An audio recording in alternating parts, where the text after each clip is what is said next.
আসসালামু আলাইকুম। আমি আমান। মস্কো রাশিয়া থেকে সবার সাথে কানেক্টেড আছি। আমি মস্কো এভিয়েশন ইনস্টিটিউটে সেকেন্ড ইয়ারে এয়ারক্রাফট ইঞ্জিনিয়ারিং করছি।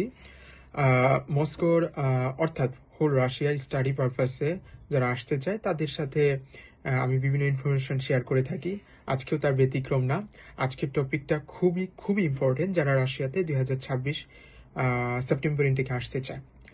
মেনলি যারা রাশিয়াতে আসতে চায় তাদের টার্গেট থাকে মস্কো, কিন্তু 2025 সালে মস্কো কিন্তু বাংলাদেশি স্টুডেন্ট নিতে চায়নি এবং লাস্টের দিকে দুই একটা ইউনিভার্সিটি নিয়েছে এবং 2026 সালে এসে ঠিক সেম প্রবলেমটা ফেস করতে হবে কিনা এবং ফেস করতে হলে কিভাবে আমরা কি করব, এটার সমাধান কি এবং মস্কো কি আসলে স্টুডেন্ট না অফ করে দিয়েছে কিনা সেই সম্পূর্ণ বিষয়টা নিয়ে আমি ইন ডিটেলস আজকে আলোচনা করব এবং কোথায় কোথায় স্টুডেন্ট নিবে, কোন ইউনিভার্সিটি নিবে না, এই বিষয়টা নিয়েও আমি আলোচনা করব।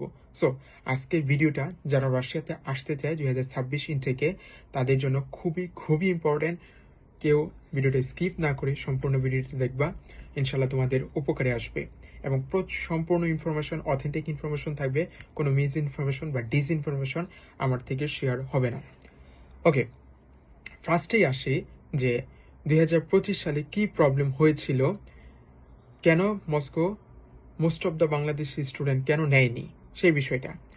2025 সালে যারা এম্বাসি ফেস করেছে তারা দেখেছে যে এম্বাসিতে কি একটা দুরবস্থা, কারণ ওখানে দালাল, কন্ট্রাক্ট ভিসা, তারপরে আরো অনেক ধরনের ঝামেলা, স্টুডেন্টদের অসহিষ্ণু আচরণ, সবকিছু কিন্তু মস্কো পর্যন্ত, ইউনিভার্সিটি পর্যন্ত অলরেডি জানাজানি হয়ে গেছে যে বাংলাদেশে আসলে কি কি প্রবলেম ফেস করতে হয়। এই একটা সমস্যা, যে কারণে ইউনিভার্সিটি বাংলাদেশি স্টুডেন্ট নিতে চাচ্ছে না বা গত বছরও নিতে চায়নি, 2025-এর কথা বলছি। আর মোস্ট ইম্পর্টেন্ট যে প্রবলেমটা সেটা হচ্ছে ইনভাইটেশন থাকে 90 দিনের।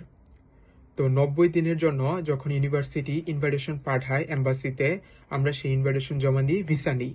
যেহেতু আমাদের এম্বাসিতে প্রচুর ক্রাউড থাকে, আমাদের অ্যাপয়েন্টমেন্ট সিস্টেম নেই বা আমাদের ভিসা পেতে লেট হয়, সেই ভিসা যেটা আমাদের 90 দিনের পাওয়ার কথা ছিল সেটা আমরা পাই 30 দিনের, 25 দিনের। কিন্তু রাশিয়ান একটা সিস্টেম আছে, সেটা হচ্ছে অ্যাটলিস্ট 45 দিনের ভিসা থাকতে হবে এবং সেই ভিসা নিয়ে রাশিয়াতে স্টুডেন্টরা এন্ট্রি করতে পারবে, তারপরেই ভিসা এক্সটেন্ড করা পসিবল। কিন্তু আমাদের এম্বাসিতে অনেক হ্যাসেল থাকার কারণে মেনলি ভিসা পায় হচ্ছে 30 দিনের অথবা 25 দিনের, যে কারণে ইউনিভার্সিটিগুলা এই ভিসাগুলা এক্সটেন্ড করতে প্রচুর ঝামেলার সম্মুখীন হয়। যেহেতু ইউনিভার্সিটি ঝামেলা ফেস করতে চায় না, এজন্য বাংলাদেশি স্টুডেন্ট নেওয়া তারা একদম কমিয়ে দিয়েছে, বিশেষ করে মস্কোতে। এই হচ্ছে মেইন প্রবলেম। এবং আমরা আরো কিছু প্রবলেম ফেস করি, সেটা হচ্ছে যে সবাই কন্ট্রাক্ট ভিসার জন্য একদম পাগল হয়ে যায় যে ভিসা পাইতেই হবে। এই যে দুর্নীতি, এই যে করাপশন, এই বিষয়গুলো কিন্তু মস্কো পর্যন্ত অলরেডি পৌঁছে গেছে, যে বাংলাদেশে এই ধরনের এরকম সিস্টেম চালু হয়ে গেছে, যেটার কারণেও তাদের উপরে একটা হিউজ প্রেশার আছে, যে কারণে ওরা বাংলাদেশি স্টুডেন্ট নেওয়ার ব্যাপারে আগ্রহী না। কিন্তু এটা বলা যেতে পারে, তাহলে লাস্টের দিকে কেন বাংলাদেশি স্টুডেন্ট নিল কিছু ইউনিভার্সিটি? তার কারণ হচ্ছে ইউনিভার্সিটিগুলা তাদের ফরেন স্টুডেন্টদের জন্য একটা নির্দিষ্ট কোটা থাকে এই কয়টা সিট একটা ইউনিভার্সিটি ফরেন স্টুডেন্ট আনতে পারবে। যখন দেখা যায় যে এই মঙ্গোলিয়ান বা চাইনিজ অথবা ইন্ডিয়ান স্টুডেন্টদের দ্বারা তাদের সিট ফিল আপ না হচ্ছে, তখন লাস্টের দিকে এসে ওরা বাংলাদেশি স্টুডেন্টদেরকে বেরানোর ট্রাই করেছে। 2025 সালে এই বিষয়টা হয়েছে। এজন্য ফার্স্টের দিকে বাংলাদেশি স্টুডেন্ট না নিলেও লাস্টের দিকে কিন্তু ঠিকই বাংলাদেশি স্টুডেন্ট ইউনিভার্সিটি গুলা বাধ্য হয়ে নিয়েছে। এখন এই প্রবলেমটা কি যারা স্কলারশিপ পেয়ে আসে তাদের জন্য হচ্ছে? আসলে না, স্কলারশিপের জন্য এই ধরনের প্রবলেম হয় না। এটা সম্পূর্ণ গভর্নমেন্টের আন্ডারে স্কলারশিপটা থাকে, সেখানে ইউনিভার্সিটির কোনো রিস্ক থাকে না, কোনো কিছু করার থাকে না। সো স্কলারশিপে যারা আসে তাদের জন্য এই সমস্যাটা হয় না, যদিও এম্বাসিতে নানা ধরনের হ্যাসেল ফেস করতেই হয়। এখন আসি যারা পেইড স্টুডেন্ট, যারা টাকা দিয়ে পড়াশোনা করতে আসে, তাদের জন্য আসলে ইউনিভার্সিটি সেফ গেম খেলতে চায়, যে বাংলাদেশি স্টুডেন্ট নেওয়ার ক্ষেত্রে এত ঝামেলা, ভিসা ওরা 20-30 দিনের পায়, যেটা এক্সটেন্ড করা ফরেন মিনিস্ট্রি থেকে খুবই ঝামেলা। এজন্য ওরা কি করে, ফরেন স্টুডেন্ট যেমন Indian student, Mongolian student, Chinese student, এদেরকে ঢুকায়। বেশি অপরচুনিটি দেয়, এদেরকে ফার্স্ট প্রায়োরিটি দেয়। এদের দ্বারা যখন সম্পূর্ণটা ফিল আপ না হয় সিটগুলা, তখনই শুধুমাত্র বাংলাদেশি স্টুডেন্টদের সুযোগ দিয়েছিল 2025 সালে। এখন আসি 2026 সালে কি আমাদের সেম প্রবলেম ফেস করতে হবে কিনা বাংলাদেশিদের। এখন পর্যন্ত যে নিউজটা আমার কাছে আছে, 2026 সালেও সেম প্রবলেম বাংলাদেশি স্টুডেন্টদের ফেস করতে হবে। কারণ 2025 সালের ইউনিভার্সিটিগুলোর খুবই বাজে একটা এক্সপিরিয়েন্স হয়ে গেছে অলরেডি। এজন্য তারা প্রথম থেকেই সতর্ক বাংলাদেশি স্টুডেন্ট নেওয়ার ব্যাপারে। এই কন্ট্রাক্ট ভিসার মেয়াদ 20 দিন 30 দিন পাওয়া, 45 দিন না থাকা, তারপরে হচ্ছে স্টুডেন্টরা এম্বাসিতে ঝামেলা করা, এই সব কিছু বিবেচনা করে ইউনিভার্সিটিগুলা, বিশেষ করে বড় ইউনিভার্সিটি, ভালো ইউনিভার্সিটিগুলো আসলে এখন বাংলাদেশি স্টুডেন্ট নেওয়ার ব্যাপারে পিছিয়ে গেছে। এখন বিষয় হচ্ছে যে আসলে কি নেক্সটের দিকে, মানে পরবর্তীতে শেষের দিকে, অর্থাৎ জুলাই, অগাস্ট, সেপ্টেম্বর এই দিকে কি আসলে বাংলাদেশি স্টুডেন্টদের জন্য খুলবে কিনা। আমার এক্সপিরিয়েন্স যেটা বলে হ্যাঁ, এদিকে বাংলাদেশি স্টুডেন্টদের জন্য খুলবে। অবশ্যই কিছু না কিছু সিট হচ্ছে খালি থাকবে। এই সিটগুলোর জন্য লাস্টের দিকে যে কিছু সিট থাকবে, সেইগুলোর জন্য কিন্তু ঠিকই ফরেন স্টুডেন্টদের যে কোটা পূরণ করার জন্য ইউনিভার্সিটিগুলা বাংলাদেশি স্টুডেন্ট নিবে। এটা আমার এক্সপিরিয়েন্স, এমনটাই হওয়া উচিত বা হবে বলে আমার ধারণা।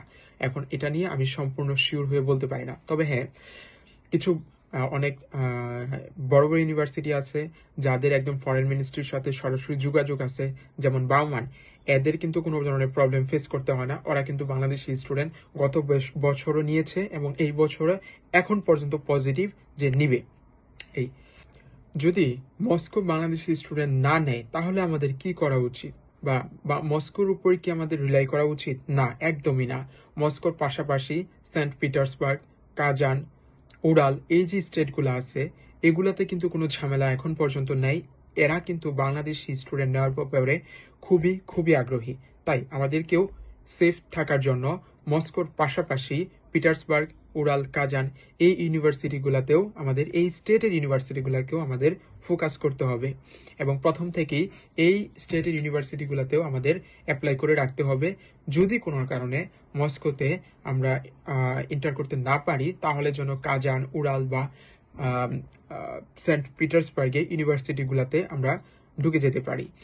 এবং ঢুকে যাওয়ার পরে প্রি ইউনিভার্সিটি যারা করে, অর্থাৎ ল্যাঙ্গুয়েজ কোর্স যারা করে, ল্যাঙ্গুয়েজ কোর্স করার পরে মস্কোতে ঢোকার জন্য একটা সুযোগ সৃষ্টি হবে।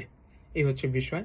সো এখন পর্যন্ত এটা বলা যায় যে মস্কো বাংলাদেশি স্টুডেন্ট নেওয়ার ব্যাপারে এখন পর্যন্ত খুব বেশি আগ্রহী না। তবে একবারে যে নিবে না বা সব ইউনিভার্সিটি যে নিবে না, বিষয়টা এমন না। কিছু ইউনিভার্সিটি অবশ্যই নিবে, কিন্তু সেটার জন্য আমাদের শেষ পর্যন্ত ওয়েট করতে হবে। এ হচ্ছে আমার কাছে এখন পর্যন্ত আপডেট। এবং আপনাদের যদি আরো কোনো ইনফরমেশন এই বিষয়ে জানার থাকে, আমাকে অবশ্যই ইনবক্স করবেন, আমার কমেন্টসে জানাবেন। আমার থেকে যদি আপনারা ইনফরমেশন নিয়ে কোনো ধরনের সুবিধা পেয়ে থাকেন বা আপনাদের জন্য মনে হয় দিস ইজ গুড, তো অবশ্যই আমার পেজটা ফলো দিবেন। কৃতজ্ঞ থাকবো। আল্লাহ হাফেজ।